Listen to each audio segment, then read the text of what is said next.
A bill signed by Iowa Governor Kim Reynolds in February fixed a calculation error, leaving citizens paying about $133 million less in property taxes. Good evening, I'm Sharon DeReek.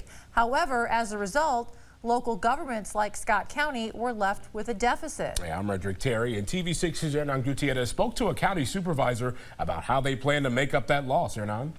Scott County is facing a budget shortfall of about $1.6 million. The county made more money on interest rates than expected, leaving it to cut about $1.2 million. About half of that will be made up by cutting all of the county's contributions to the Center for Active Seniors, or CASI, and Unity Point's Center for Alcohol and Drug Services. The Board of Supervisors is also considering foregoing raises for elected officials. The vice chair of the Board of Supervisors says it was a choice between cutting services or raising taxes.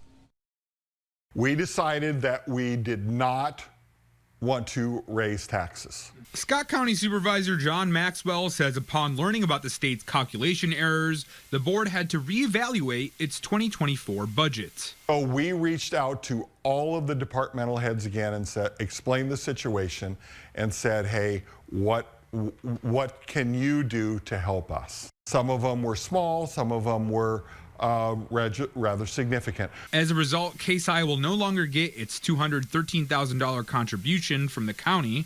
Maxwell says they are banking on other organizations to provide similar services. In our perspective, if it is being cut and provided by others, it's not being cut to Scott County citizens.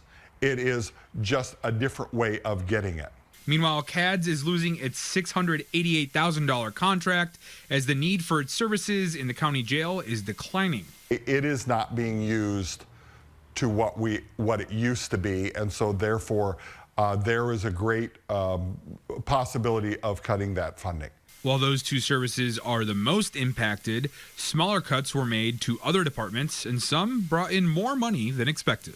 There's some health department savings that happened, and a grant was received so we could save money there. Same services. No other real services got cut. In fact, I should say no services got cut that were being used. The final vote for the 2024 county budget is on the agenda for Thursday's Scott County Board of Supervisors meeting. In a statement to TV6, the president of the Center for Alcohol and Drug Services says the funding it receives from the county is critical to its services, adding in part addiction rates are rising and communities and families are hurting. We must remain viable as an organization to provide these services where funding is available, and we hope that will be in Scott County. All right, Hernan, thank you. Now, the Board of Supervisors will hold a public hearing Thursday night at 5 on those cuts before voting on that proposed budget.